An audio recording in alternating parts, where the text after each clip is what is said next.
मैं अख्तर कुरैशी साहब का इस्तकबाल करता हूं और इस महफ़िल के रूह रवा, इस महफ़िल को जिसने सजाई है, शब्बीर मुज़ाहिरी साहब, फ़हद आज़मी साहब, बबलू भाई और गयासुद्दीन, मैं इन तमाम का ममनून और मशकूर हूँ कि इन्होंने इतनी अच्छी, इतनी प्यारी महफ़िल सजाई है। आइए अब इसके बाद हम बिला ताख़ीर इस शेर के साथ गयासुद्दीन साहब से मैं दरख्वास्त करूँ कि नई नस्लों को मानू से रिवायत कौन करता है, नई नस्लों को मानू से रिवायत कौन करता है, यहाँ सब तंज करते हैं, नसीहत कौन करता है, हम ही ने लाज रखी है यहाँ उसूलों की, वरना शिकम पर बांधकर पत्थर हुकूमत कौन करता है। गयासुद्दीन शेख साहब का इस्तकबाल किया जाए और हमारे इस नुमाइंदों को समाअत फरमाया जाए। दोस्तों और साथियों, आज की शाम यहाँ लिखा है शेर महाराष्ट्र के नाम। दुनिया का सबसे ताकतवर अगर आदमी कोई है मेरी नजर में तो अबू हाशिम आज़मी। भाई जोरदार तालियां हो जाए, सच कह रहे हैं। वाह वाह वाह वाह वाह। उसकी वजह बता दूं, लोग कहेंगे कि गयासुद्दीन ऐसा क्यों बोलता है।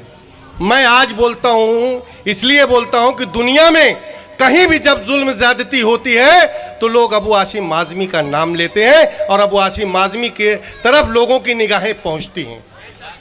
दोस्तों, इस डाइस पे बैठे हुए सारे लोग, शब्बीर मुज़ाहिरी साहब, इंटरनेशनल शायर कलीम शहजादा कलीम साहब, सुफियान साहब और तमाम लोग हमारे यहाँ के, जो मैं ये प्रोग्राम को जिसने इस प्रोग्राम को और गौतम नगर के प्रोग्राम को जिसने बहुत अच्छी तरह से मुनक़िद किया, फ़हद आज़मी, बबलू, साबिर, अमान खान, अख्तर कुरैशी, तमाम लोग मेरे भाइयों और बहनों, दोस्तों और साथियों, ये शाम अबू हाशिम आज़मी के नाम से थी। दोस्तों, हमको फ़ख्र है, या हमको ही नहीं पूरे गोंडी वालों को फ़ख्र है कि हमको ऐसा नेता मिला है जो पूरे दुनिया में, पूरे हिंदुस्तान में जाना जाता है, जो गरीबों का मसीहा है, वो गोंडी का नेता है। ये सबसे बड़ी गोंडी वालों के लिए फ़ख्र की बात है जी।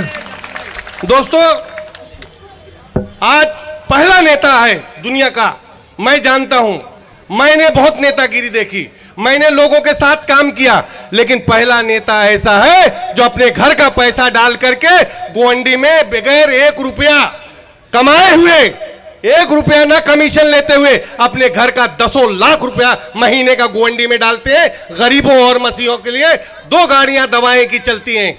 हमारा एक लैब चलता है, वहां सुबह और शाम डॉक्टर बैठते हैं, जिसका पूरा खर्च अबू हाशिम आज़मी साहब अपनी जेब से देते हैं। यह फख्र की बात है। बहुत अच्छी बात, वाह वाह। दोस्तों, अभी कुछ नौजवान गुमराह हो रहे हैं, लोगों के बहकावे में आ रहे हैं, नफरत की राजनीति के बहकावे में आ रहे हैं। अगर आप जानते हैं कि परवीन तोगड़िया नफरत फैला रहा है तो हमारे बीच भी कोई नफरत फैला रहा है। आपको समझने की जरूरत है दोस्तों, आपका अपना कौन, पराया कौन। अगर आप नहीं समझोगे तो आप बर्बाद हो जाओगे, मिट जाओगे। दोस्तों, बंबई में आकर के बड़ी बड़ी बात करते हैं। सन 1950 की पार्टी आज तक कहीं बाहर नहीं गई। बीजेपी की सरकार आते ही पूरे हिंदुस्तान में दौरा करने लगे।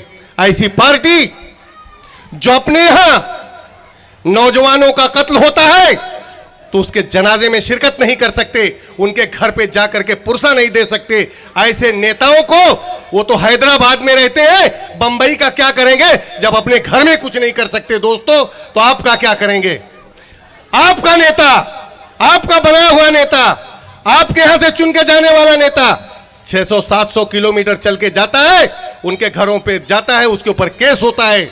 हैदराबाद में उसके ऊपर केस होता है, ये सरकार का लड्डू खाते हैं, लेकिन अबू हाशिम आज़मी के ऊपर केस होता है। अपना कुछ पैसा उनके घरों में दे करके अबू हाशिम आज़मी ने उनके आंसू पोंछने का काम किया। ये आपके नेता का किरदार है। दोस्तों, मैं एक व्हाट्सएप देख रहा था, उसमें बड़े अच्छी तकरीर कर रहे थे अकबरुद्दीन ओवैसी साहब।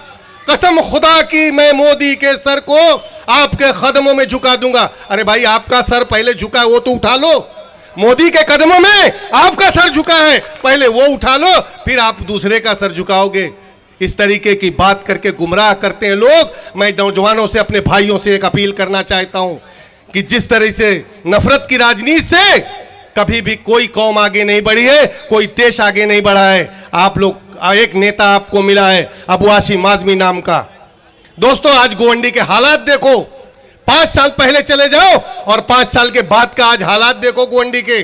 कोई सड़क, कोई रोड, एक बैंक नहीं आता था इंटरनेशनल, आज इतने एटीएम खुल गए कि गोंडी में जो गली में जाओ आप पैसा निकाल सकते हो। ये अबू आसिम आदमी की देन है दोस्तों।